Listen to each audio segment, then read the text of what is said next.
So the first thing that Romans chapter 1 is telling us is that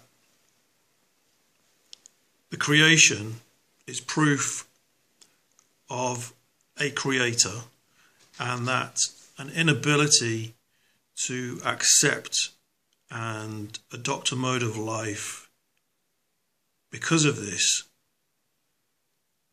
causes the individual to become cursed. Because as we progress through the chapter, verse 20 tells us that the creation is evident, and we can see that these things are made.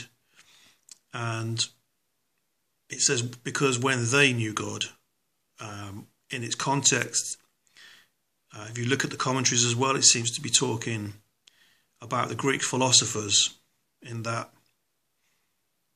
they were able to see that there was a creator, although there are branches of Greek thought that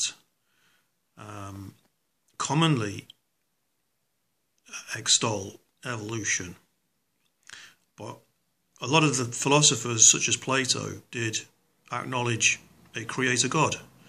Whether or not that was because that they had access to Hebrew scriptures. I mean, I think the Septuagint came just after Plato, but he would have had access to the Old Testament books. So the philosophers of Greece were basically lauded as the wise men of the world, and the Romans admired the Greeks. So in writing to the Romans, he's basically saying that these philosophers degraded themselves in foolishness, because in verse 22 here it says that they were professors who became fools because their religion was built upon idolatry and worshipping creatures, as it goes into 23. And so basically, as a result of this, as we go through the chapter, a curse comes from God. As it says, they were given up to uncleanness and evil desires. They were given over to that. And from this proceeded sodomy. So if we were to connect Romans 1 with Genesis 19, where it says the men of Sodom were extremely wicked, and we see there the vengeance of God,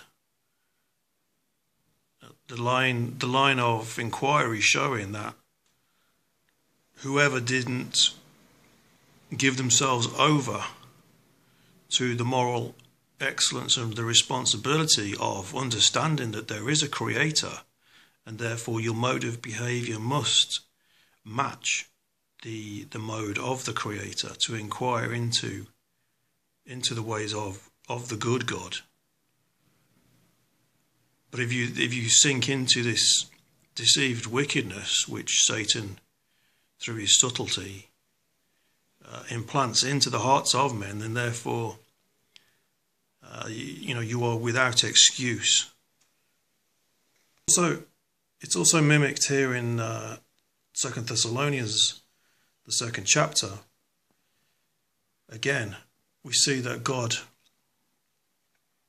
is the one who is in complete control over the minds, as it says. What's the action of man by his free will is to reject. They didn't receive the love of the truth that they might be saved. The gospel. Didn't receive the gospel. This is the world that we live in, isn't it? Because everything proceeds from a rejection of the gospel. Because they rejected that, God sent them, as it says in the King James, strong delusion. If you look into the Greek, I like the Greek better. It says the influence of delusion, that they should believe what is false. Because here it says a lie. Okay, they should believe a lie. But as I said, the ancient Greek text says that they should believe what is false. falsehood. And we know that the present is female and pertains to falsehood. So in other videos, if you don't understand what I said there, it's because this present world is like a woman bringing forth sons, but the future world is like a father receiving sons.